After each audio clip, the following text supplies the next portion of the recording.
are Fatboy Slim here in downtown Detroit, about to close out the Pax the How Movement Festival 2011. First of all, welcome. Thank you very much. I'm very honoured to be here actually for like an English DJ to play here in Detroit at this festival. It's kind of, you come here cap in hand. Very, very honoured to be here. So when did you first hear about DEM? Was it after coming to the United States or in England as well? I can't remember. Just every year that kind of there's more and more of a buzz. You see these incredible pictures and think, oh fuck yeah, that must be really cool, like a festival in Detroit. And obviously, you know, so big up to, you know, Carl Craig and Richie Houghton and all those people. And yeah, it just kind of feels like it's a mecca for people who like electronic music. And over the year, every year you sort of see, and then Plastic Man's show last year, we saw the pictures of that, we're like, oh, I've got to get over there. So it's your first time here at DEM, right? Yes, yeah. Okay, so what do you think of the city so far? It's very interesting. I studied urban spatial patterns at college. I did my degree on it. So in terms of town planning and what's gone on with like the economics and the cultural thing of the city, it's fascinating. And you know the musical heritage as well. And it's fantastic to be here. Shame it's so quickly because I wouldn't mind spending a few days here. But I've been here twice before and I've really loved it.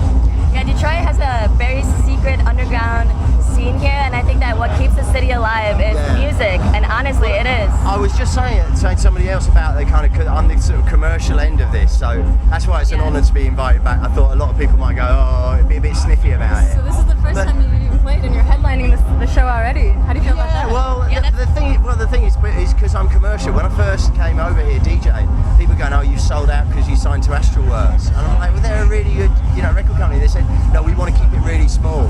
So I'm aware that I've kind of crossed over to the dark side, you know, being commercial.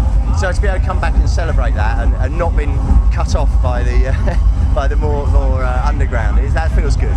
Well, what they always say is that when someone says you sold out, be like, yeah, I sell out every night. I wouldn't.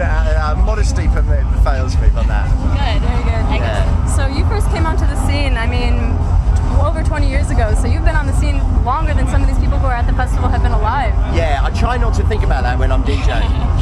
I try not to think about some people not being born. Sometimes, you know, I'll drop a tune and you expect everyone to go, and then look at the crowd and think, actually, you probably weren't even born when that tune was made.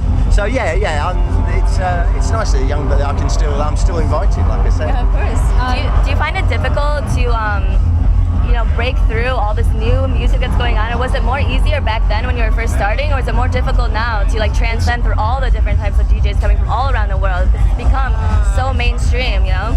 Well, it's easy in one way because you've got the internet, so you don't have to be, you know, spend afternoons in record shops, you know, just flicking through tunes. You've got it all at your fingertips, but there's kind of a bit too much choice now.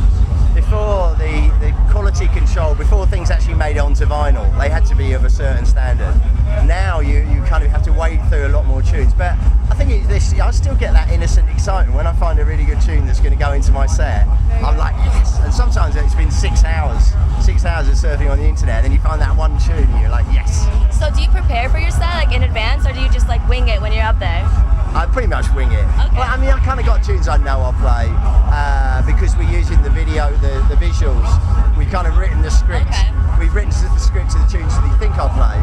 But which ones I play on a particular night and what order I play, you go with the feel. You know, last night I played in Vegas, and it was a proper, you know, like disc joke, the Cosmopolitan.